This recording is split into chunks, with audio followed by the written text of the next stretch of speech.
Good evening guys. Ayan po, kakatapos ko lang po na iftar. Alhamdulillah. So, thanks God. Successful po ang aking first day of fasting in the month of Ramadan. So, ayan po.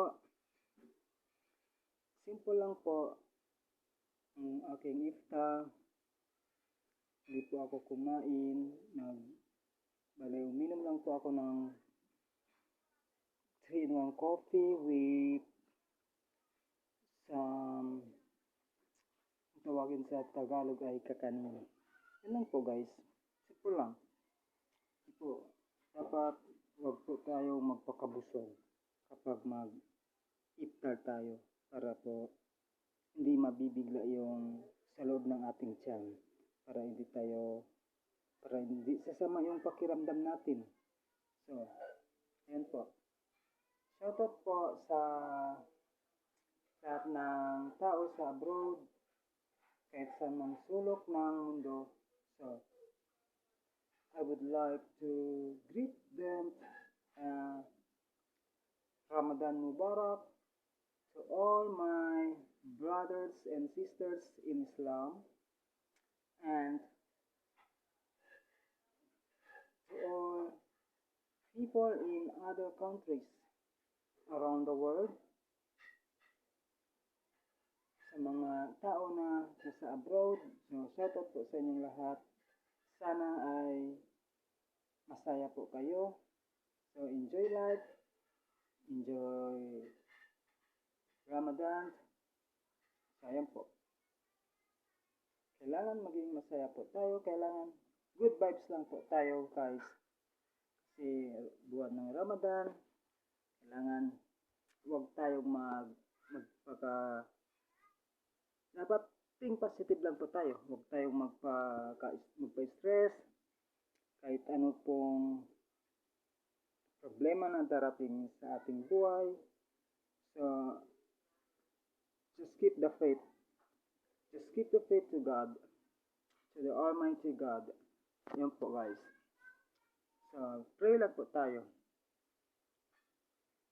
Para kahit paano, yung blessings po ng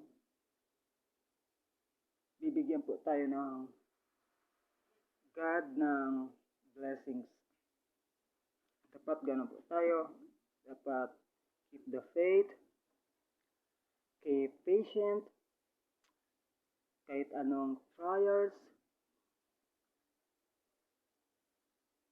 what kind of trials in life na darating sa ating buhay, kailangan ay patient lang po tayo. Kailangan positive po tayo. Think positive. Dapat good vibes tayo araw-araw. Ganun ang gagawin natin. Huwag tayong magpaka-stress. So, ayun.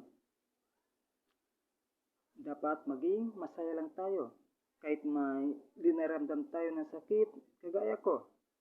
May dinaramdam ako ng sakit, pero think positive lang ako. Hindi ako nagpo-problema, hindi ako nagpapaka-stress. Yan lang. Dapat maging masaya lang tayo.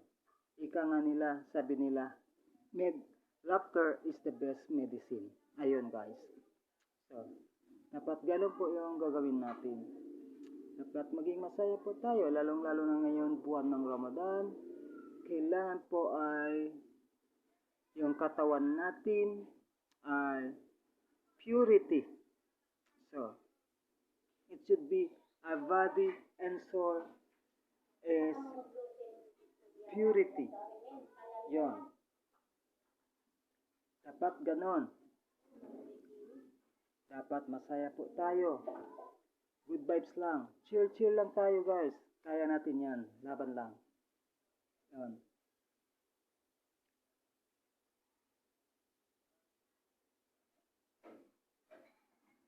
So, pasensya na po kayo guys.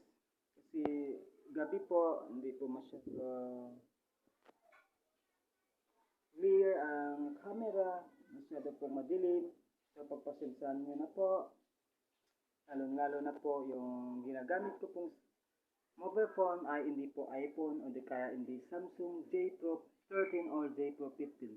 Pagpasensyaan nyo na po guys. Alam nyo naman po na mahirap lang po ako.